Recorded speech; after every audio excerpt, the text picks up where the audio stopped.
beekuu irraa hin jiru waan ta'eef ragaa siif fiduun jira nama gaafattudha malee yaani falmii keessatti wal mucaan amma taaddeen gaafatameera gaafii gaafatamee fi ragaa dhabee utaalee ba'eera laa ragaatti finnaan macaafumayyuu hiikkachuu dadhabenna akkasii gaafii islaamummaa qabu gaafadhu gaafii immoo kiristaana gaafattu kiristaana ishii galchina sabdeenuu sii deebisna rakkoomti. Garuu gaafiin kun gara lachuu yaadatama amma akka duraan akkanatti fakkaatetti waaqumti kunuu yaani akkuma maqaa adda qabu waaquma baay'ee jira see moonitti dhagee jedhu waan tokko ta'uu isaatii maqaa ta'uu malee jechuudha. Inni ittaan immoo Yesuus Kiristoos Maariyaam irraa akka dhalate ni beekna. Yesuus ilma waaqaa jennee fudhachaa jirra amma nuti jechuudha ilma waaqaa hojjennee Maariyamoo waaqaf maal taati yoo jenne asittis gaaffii biraati si galee. Ila bakka kanatti immoo maal fakkaata xiyyaa tokkoffaa irratti Yesuus Maariyaam irraa dhalachuu namuu hin kaadu. Leem fakkeenya Yesuus Maariyaam irraa dhalachuu ni beeka. Garuu immoo Yesuus Maariyaam irraa dhalachuun sun waaqa isan godhu. Maaliif yoo jette tokkoffaa irratti akka macaafatittis yoo fudhanne waaqayyoon hin dhalatu.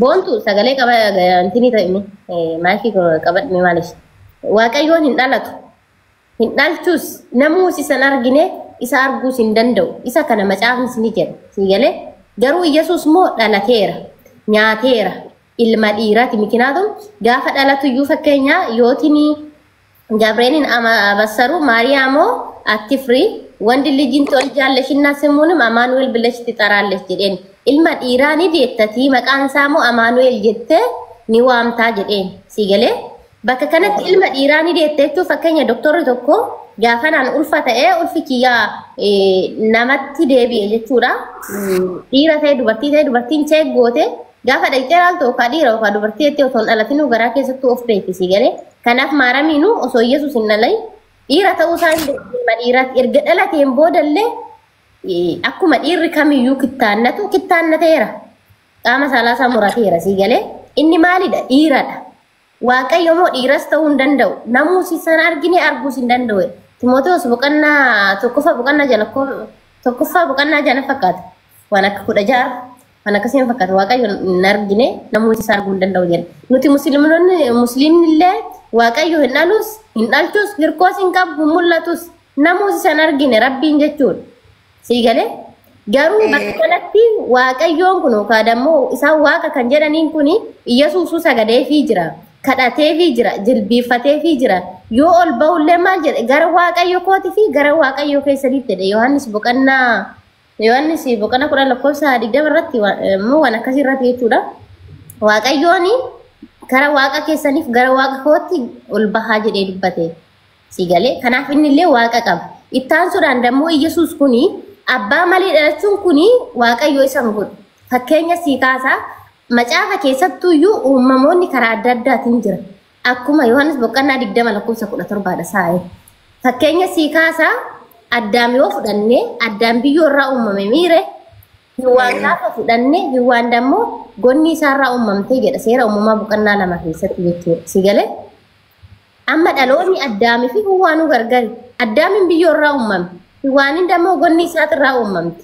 itti aansuudhaan dammoo nutiin warri amma jirru kun biyyoo irraa waa cabbatamnee uumamaa jirraa wal fuudhanii karaa waan biraatiin dhalatanii jechuudha dhalataa jirraa jechuudha uumamni keenyaaf kan isaanitti illee gargaarsii galee nuti jaarsaaf jaartii gidduutti dhalannee jechuudha jaratti immoo akkasitti uumamaa turanii jechuudha itti aansuudhaan yoo fudhanne moo Yesuus abbaa malee dhalatee jechuudha malka tsaadiqii yoo fudhanne dammoo innis uumama waaqayyooti si galee haadha sin qabu abbaa sin qabu waaqayyo tuume hidda dhaloota sin qabu si galee innillee akkamitti uumame uumama waaqayyooti humtuu uumamni Yesuus kun nama dinqee adda isa godhee wanta waaqa isa godhu tokko hin jiru akka macaafattis uumamoonni namaa karoota adda addaatiin jira akka quraanattis karoota adda addaatiin jira si galee kanaaf jecha lakki abbaan qabu inni waaqayyoodha jettee waaqayyo godhuu hin dandeettu jechuudha kiristaanni kamiyyuu inni waaqayyo miti namadha innu ana nama akka keessanii jedhela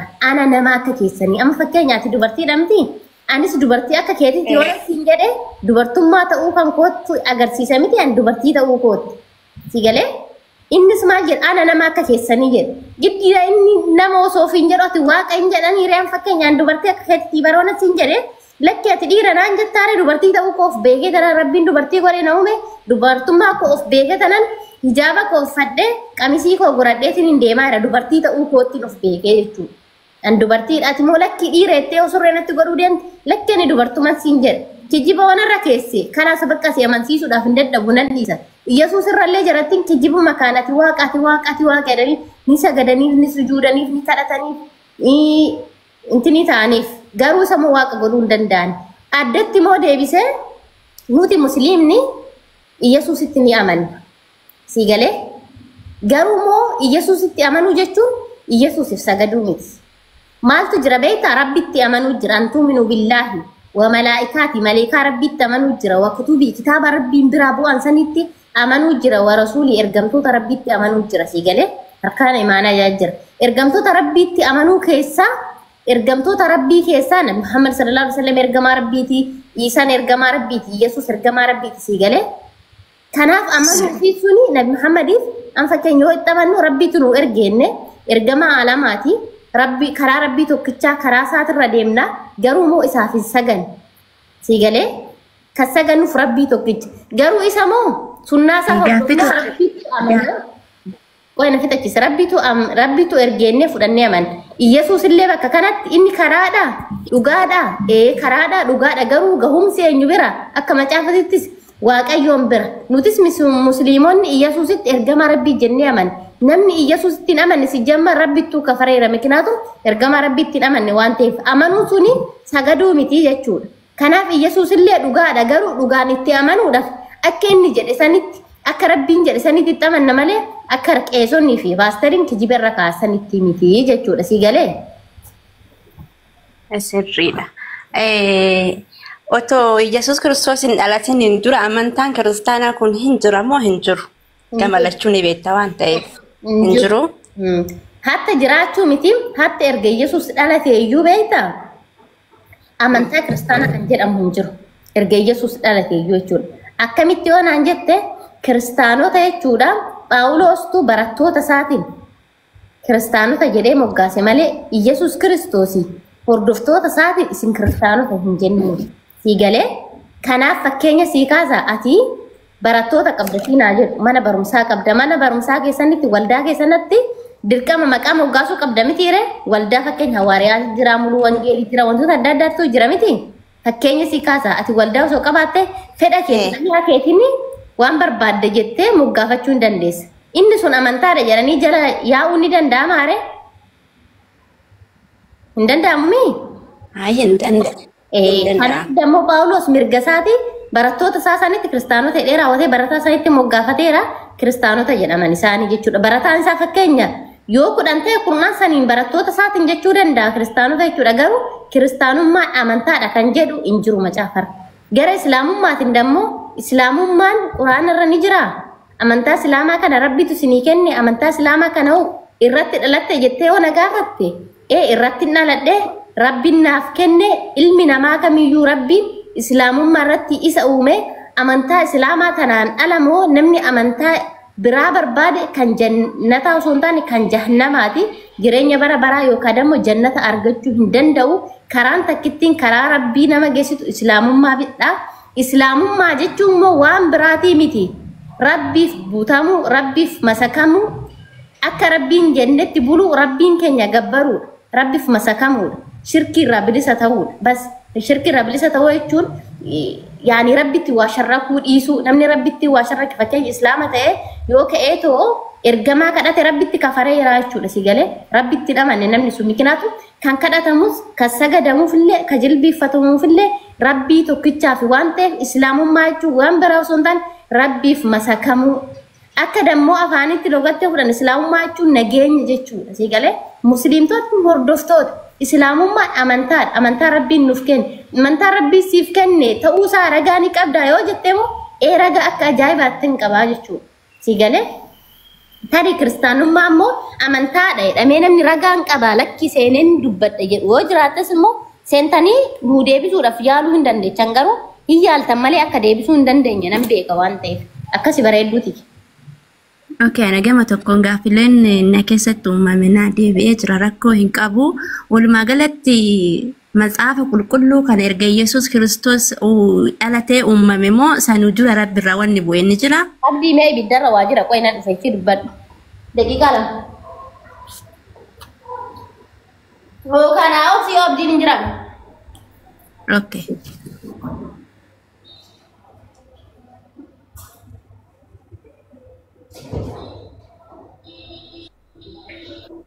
Abbalai tap goda hanga sanii hanga isin deebitu tap koppii linkii godha. Yaa akkanumatti gaafa iyyuu ni hubatta waan ta'eef hanga Sumayyaan as deebitu tap godha. Gaafii ati amma gaafatte kana siif deebiste waan ta'eef isin atammoottiyyuu qalbii waa hubattuun wannoo jedhe. Sumayyaa deebite? Bareedu. Hayyeetti fuudhe. Wayyee. Maaltu Akka kee guddisi bakka mana gastii jala galiiti maqaa kee fuulduraan gama roga afurii sana tuqiiti taabaa godhan. dubbaddu abdii mee? Maal gaafachuu barbaadde tiyya? Akki gootu fakkeenyaaf gastii jala galtaa bakka itti nama galchitu fakkeenyaaf nama laaluudhaan jala gasseentaa. Akkas. Yaa. Taab godhaa ijoo miilee na galcha. Intala bareedu sana arrabsanii kustaanii.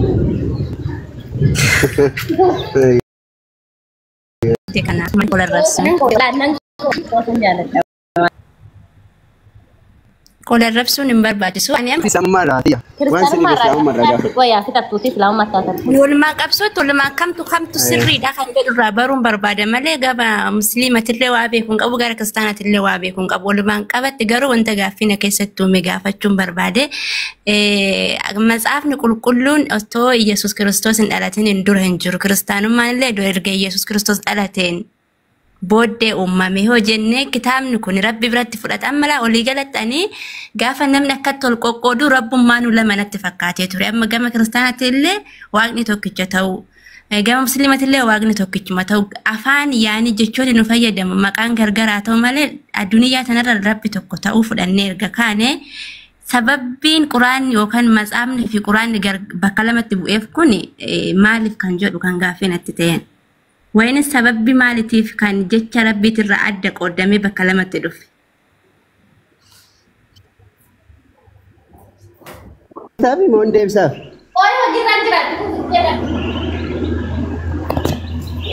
Hayyee urjii gabaabaatti yaada gabaabaa si ibsa.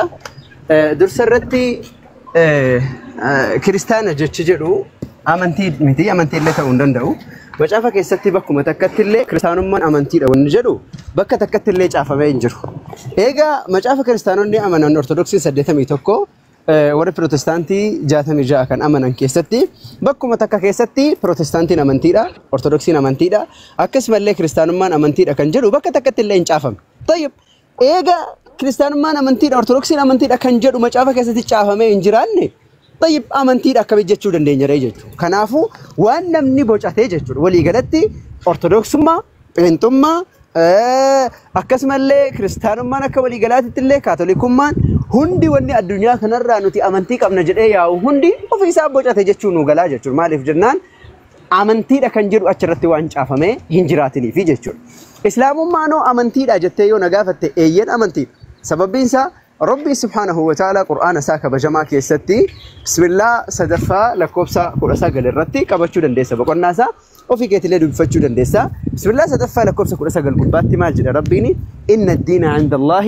الإسلام أمنتين فلتمان أمنتين جالتمان ربين برتي إسلام ما قفاجر دبلت الربين مال جل بسم الله صدفا ملكوبسا ديتمي شان قباتي ومن يبتغ غير الإسلام دينا فلن يقبل منه وهو في الآخرة من الخاسرين نمني إسلام ما أن ألتي أمنتي برا بربادة أمنتي برا نمني بربادة إسلام ما أن ألتي كريستيان تا أرثوذكسين تا كاثوليكين تا بنتين تا أجرين نمني أمنتي برا بربادة إني إسرائيل فودمو إني قويا إسرائيماتي ورا أبيد سينان يوكان أمو ورا جانب سينان الرا تا أنيجر كناف إسلام ما أمنتي دا ربي تو أكسين أمنتي تاتنو إمه دبلت أنا موك أبد على نونجد رب القرآن ساكب جماعة بسم الله سدفع لك وسئبتك كفل مرتي يا أيها الذين آمنوا اتقوا الله حق تقاته ولا تموتن إلا وأنتم مسلمون يا ور رب التمنتن وقا سدات شوسا ربي سدات لا إيغناو أتو مسلما تينك هندونه هندي كيسن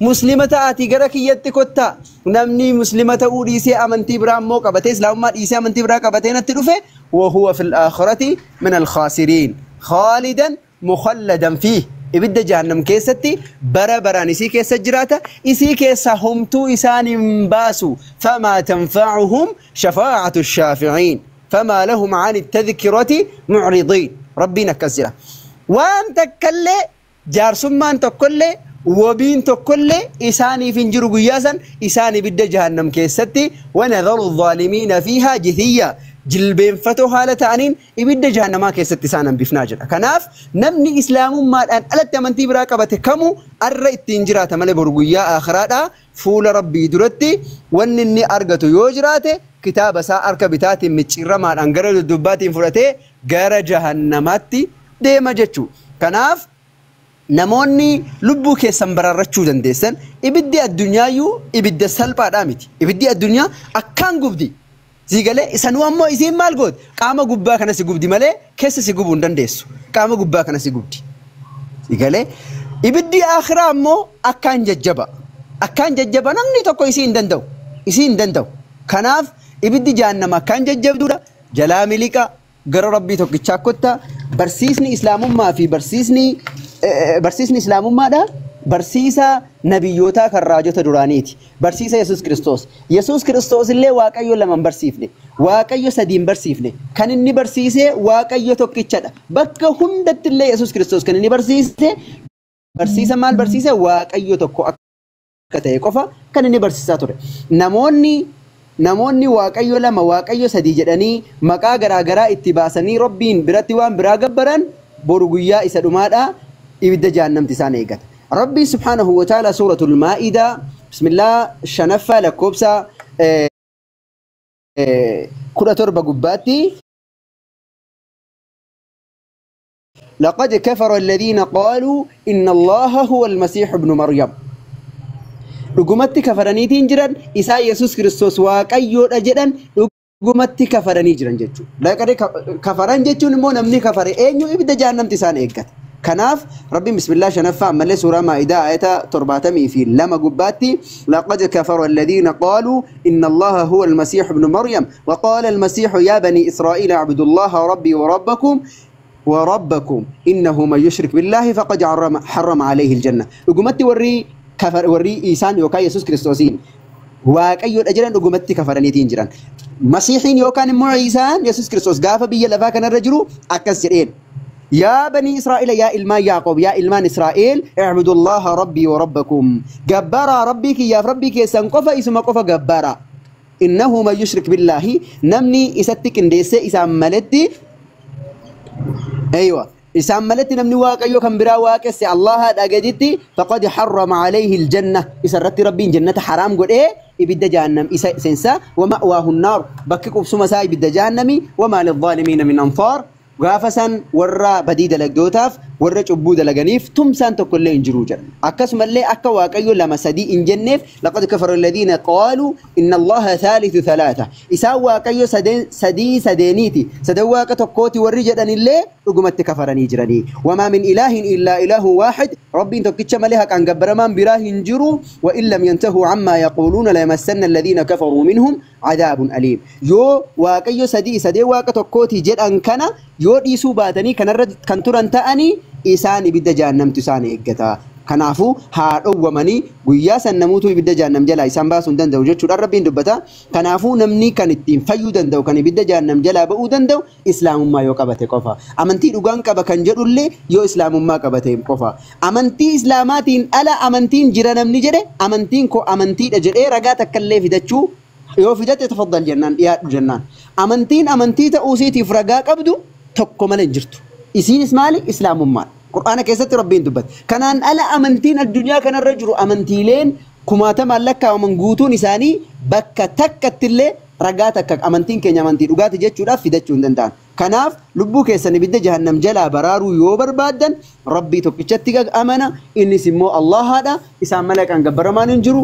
Isaa yookaan Yesuus Kiristoos garbicha rabbiiti ergamaa rabbiiti nama akka keenyaati nama dadhabaadha nama waan takka illee humna isaatiin godhuu hin dandeenyedha. Akkuma macaafa wangeela Yohaannis boqonnaa 5:30 irratti dubbatame irratti Yesuus immoo itti fufee ani humna kootiin homaa gochuu hin danda'u. Abbaa korraa kan dhageetti nan faradii ani faradus qajeelaadha anoo yaada koo duuka bu'uun barbaadu yaada isa na ergee duukan bu'e malee jedha. Kanaafuu Yesuus Kiristoos humna isaatiin homaa godhuu hin danda'u waan ta'eef namni ofii isaatii humna isaatiin waa godhuu hin dandeenye isiniifis waan takka illee godhuu hin danda'u. Ofii kooti ani yoon of hin geenye mana jaarradhee bultii jaarradhee ofii kooti of gargaaree yoon of masruufuu hin dandeenye namni biraa akkamiin na eeggata anaan. Waan godhee akkamiin na eeggata. Maaliif jennaan an ofiiyyuu waa tokko gochuu hin danda'u waan ta'eef. Kana Yesuus Kiristoos nama dadhabaadha. Ergaa Qorontos keessatti illee dadhabbiidhaan ajjeefamee jira. Nama dadhabaadha Yesuus Kiristoos. Wanta akkasii godhuu hin danda'u. Wallaahi wabillahi. Wanta akkallee kadhattus hin dhaga'u. Waammattus hin dhaga'u. Siigalee kanaafuu gara rabbii tokkichaa deebi'aa kan jedhu dhaamsa keenya akka waliigalaatitti tiyyaan gaaffii biraa yoo qabaatte gaafadhu itti fufiiti. Tokko bichaadha. Amma kaa Yesuus Kiristoos ergamaa rabbiitii jennee jirra. Oyyaa rabbi tokkicha ta'uusaa beennee jirra. Asirratti gaafa Yesuus Kiristoos ergamaa rabbii erga ta'e gaafa rabbiin lafa kanarra isa ergu maal uummata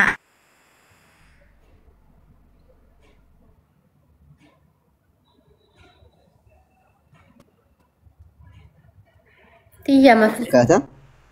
maal Taisiif. Eme irra deebi'iin sagaleen kee badee ture. amma waliigalatti Yesuus Kiristoos ergamaa rabbiitii jenneerra miti. Aywa. Gaafa ergamee dhufu sanii ergamni inni fidee dhufe suni uummata kiristaanaatiin natti amanaa natti waaqa keessan jedhee deeme immoo erga rabbii isa ergee rabbiin isa maal uummataaf dhaamuudhaaf erge eenyuudhaaf ergame yoo? Gaaffii bareedaadha. Gaaffii bareedaa gaafattee erga ergamee dhufe gaafa ergamee dhufe irraa kaasee wanni inni dhaamsi inni dhaame tokkoffaa gaafa inni ergamu kiristaana wanni jedhamu dachee kanarra hin jiru. Gaafa inni ergamu kiristaana wanni jedhamu dachee kanarra hin jiru. Kiristaanummaan eega Yesuus Kiristoos ol fuudhame booda waggaa muraasa booda tolfamtee lafatti xeekaamtee akka nuti qoccoo biddeena tolfannu sanatti tolfamtee harka namaatiin godhamtee tolfamte malee waan duraan jirtu amantii rabbiin kenneefi miti waan ilmi namaa tolcheedha jechuudha. Sanammoo hojii ergamootaa boqonnaa 11 lakkoofsa 18 irraa kaastee naannoo 14 irraa kaastee illee aga 26 keessaafuu lakkoofsa 26 irratti gad dhaabbiidhaan dubbata. Bartoonni yeroo jalqabaatiif Antookiyaatti kiristaanota jedhamanii yaamaman jechuudhaan macaafni dubbataa jechuudha. Kanaaf kiristaana wanni jedhamu dachee kanarra hin jiru yeroo Yesuus Kiristoos dhufu. Wanni dachee kanarra jiru amantii Islaamaa akkasumallee amantii Yahuudotaati. Amantii Yahuudotaati. Amantooleen biraallee ni jiran. Garuu kiristaanummaa wanni jedhamu hin jiru. Wanni inni dhufeef ammoo wanni inni dhufeef ani waaqayyoodha jechuuf osoo hin taane ani ergamaa rabbiiti. Rabbiin tokkicha isaan malee haqaan gabbaramaan hin jiru. Isuma qofa waaqessaa jechuudhaaf dhufe. Ragaan kanaa Maarqos boqonnaa 19, Maarqos boqonnaa 12 lakkoofsa 29 irraa argatuu ni dandeessa.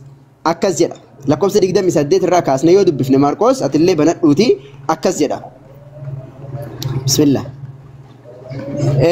Barsiisota seeraa tokko keessaa tokko yeroo inni dubbii barsiisota seeraa keessaa tokko yeroo isaan waliin morkatan dhaga'ee Yesuus deebii gaarii deebisee fi yemmuu arge gara isaatti dhiyaatee abboommiin inni hundumaa irra caalu isa kamii jedhee gaaffii isa gaafate. Yesuus deebisee inni hundumaa irra caalu dhaga'i yaa Israa'el. Dhaga'i yaa Israa'el. Israa'el hooy yaa saba Israa'el.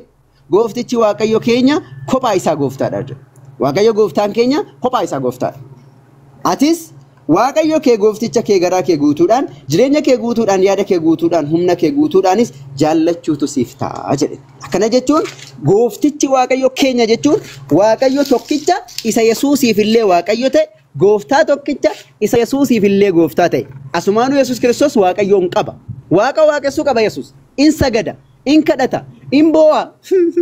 Jedhee imimmaan harcaasee akka ati halkan yeroo Waaqayyoon kadhattu boochuutti Yesuus Kiristoos gaara ejersaa jedhamtu irratti ol ba'ee boo'ee imimmaan isaa harcaasee Waaqayyoon kadhata. إن سجدا في اللي واقعيو جلبين فتى والله جلبان لفرزك أدى لفتي جد أدى سات لفتي قوم بفميت كان إني واقعيون كذا جايو ديبي كتو so kanaaf Yesuus Kiristoos kan inni barsiisaa ture maali yoo jette tokkichummaa Waaqayyooti. Waaqayyo tokkicha ta'uu jechuudha. Waaqayyo tokkicha akka ta'e Waaqayyo tokkicha barsiisaa ture. Kan inni lafa kanarratti dubbachaa ture. Eenyuun inni ani ergamaadha jedhee akka ergamaa ta'e Yesuus Kiristoos bakkoota garaa garaatti baay'ee dubbateetiin jira.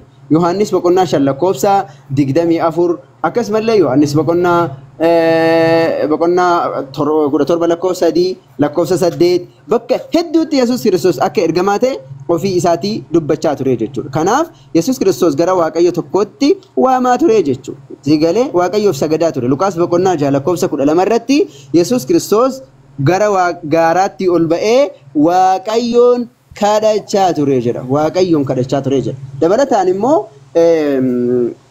Yohaannis boqonnaa 4 lakkoofsa 21 irraa illee kaastee yoo dubbiste nuti waan beeknuuf saganna isin ammoo waan hin beeknetti sagaddu jedha. Akka sagadullee dubbachaa ture jechuudha. Kanaafuu Yesuus Kiristoos wanni inni garri itti waamaa ture gara Waaqayyo tokkicha gara ofii isaatii akka garbicha Waaqayyoo ta'e dubbachaa ture Yesuus Kiristoos. Aywa ofirraa cufi. Maatiyos boqonnaa 12 lakkoofsa 17 irraa kaastee yoo dubbiste Yesuus Kiristoos akka garbicha Waaqayyoo ta'e ofii isaatii dubbachaa ture jechuudha. Kanaafuu Yesuus Kiristoos ergamni inni dhufeef saba Israa'el yookaan immoo ilmaan Yaaqoobiif ergamaa ta'ee ergamee gara saba Israa'elii dhufee jechuudha kiyya. Gaaffii kooti deebii argattee jira. Gaaffii isa dhumaa dhiifama wajjiniin yoo dadhabuu baattanii maaliif namoonni akka baay'eetu jira waan ta'eef amma ta'e tokko wal barsiisaa deemuun bareeduma.